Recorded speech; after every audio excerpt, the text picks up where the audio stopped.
Uy, ano gago? Like a dog without a bone, an actor alone, riders on the Saan na kayo? storm. Walang ilaw, wala ring bahay. Dilim. Ah. Pero walang traffic. Literal na diretsong biyahe. Bakit ba kasi dito tayo dumaan? Heartbreaking gusto mo, 'di ba? ADB. Yo, what is up guys? Boston di nga pala muli nagpapakilala. At oo, nandito kami sa madilim na daanang ito. Hindi ko masabing kalsada dahil hindi naman sementado. Pero vehicle friendly na rin kahit off-road. At kung nagtataka ba kayo bakit madilim, gabi na kasi nang dumaan kami rito. At bakit ba kami ginabi? Night ride. Well, binalak talaga naming magpartner na magdingalan Aurora kahit 2 days and 1 night lang. At ako naman, na ayaw dumaan ng NCR dahil sa traffic at maraming sasakyan, ayoko lang din talaga dahil mausok na, mainit pa. Dagdag mo na lang siguro yung mga road signs na imbis makatulong, nakakalito pa. Okay pa ba kayo dyan, Jay? At ito palang parte na to ay Macabud Road, tagusan ng Del Monte, Bulacan at Rodriguez, Rizal.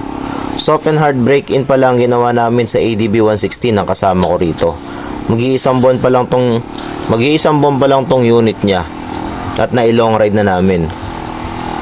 Hindi ko na nga lang din mapapakita sa video yung ADB ng kasama ko. Ako kasi ang may driving light kaya ako talaga yung nauuna sa amin. Sayang lang at hindi ko mapapakita sa inyo ang itsura nitong Macabud Road ng maliwanag. May dalawang 4 wheels Dahil na lately ko parating. lang nalaman na pwede pala sa Freedcon R3 na pagsabay ng intercom at video Minto muna ako recording. sa sementado, naka-hazard light ako. Paano ko nga ba nalaman ang daan na ito? Sa paghahanap ko ng mga daan, bypass at alternative route ay doon ko nalaman itong Macabud Road. Unang daan ko nga rito ay yung papunta kami ng Dingalan Aurora. Second time ngayon pauwi na kami. Kaya naman hindi na kami nailang at may mga residential rin naman na madadaanan. May parting maliwanag at sementado, ganun na rin yung madilim at walang kailaw-ilaw. Itong Macabud Road ay may kahabaan, ngunit palikong 16 kilometers. Tagusan papunta at pabalik ng Del Monte, Bulacan to Rodriguez, Rizal. Ako? Kapag ikaw yung driver tapos, di ba nasilaw ka sa ilaw nila? Pag nilabanan niya ng ilaw mo, medyo makakakita ka. Ako sa akin, ganun ako. Kaya pag tinututukan ako ng high beam, hina-high beaman ko din. Ngayon, magkokontrahan yung dalawang ilaw namin. It's either parehas kami makakakita o parehas kami hindi makakakita. Pero hindi buong Macabud Road ang dinaanan namin. Siguro mga kalahati lang tansya ko.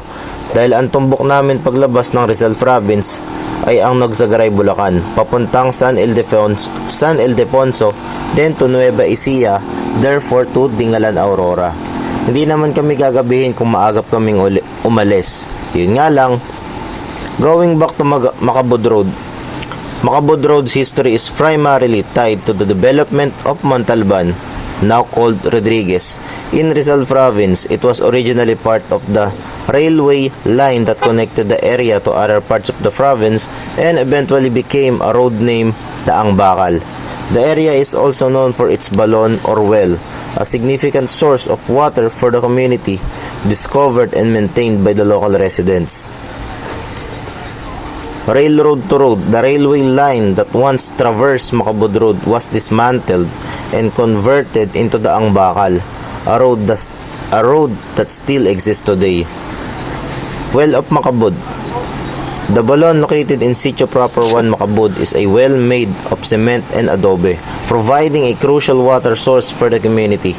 It was initially dug by local residents and later renovated to prevent erosions and contaminations.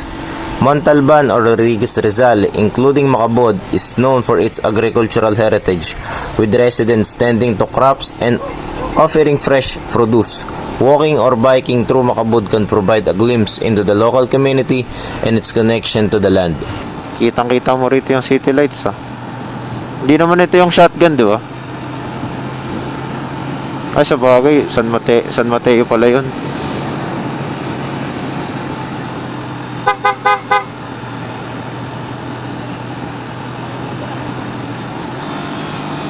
Asa sa kanan. Ayos ba English ko? Just Google it and it will show results like that and like this. Montalban then separated from San Mateo to become an independent municipality again by virtue of Executive Order Number 20 on February 29, 1908.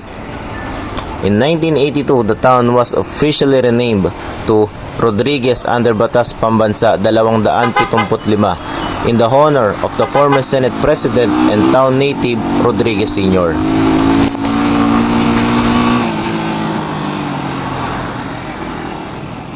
Uy, ano gago?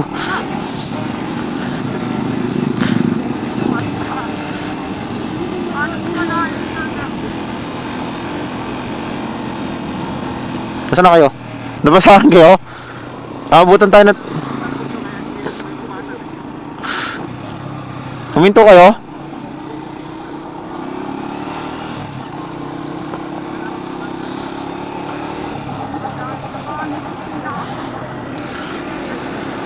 Kaya mo na, pauwi na rin naman tayo.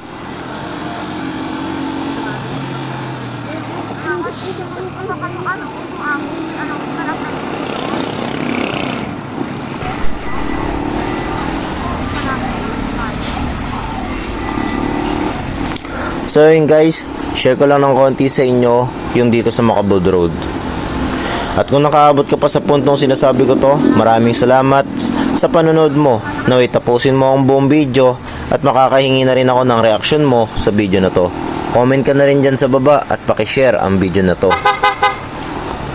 Mga 12 minutes na kami nakawin nito ng Antipolo. Hindi ko lang matandaan kung mga anong oras kami bumabaybay nito. Maliban kasi sa Dingalan ay nanggaling din kami ng Baler Aurora. At after namin mag-check out sa Tricolor Transient House, tsaka pa lang kami gumala at nagpunta sa Pacific View Deck, which is nakita at napanood nyo na for my very previous upload. From Pacific View Deck, we stayed there for about an hour before we ride out again going to Baler. Just more on video, picture taking for memories and a long time souvenirs. Syempre hindi mawawala sa list kahit wala naman talaga sa listahan ng stopover itong Doña Maria Aurora Marker. Quick rest lang, snack and coffee, tas CR break para iwas hinto or yung unnecessary stop sa gilid ng kalsada.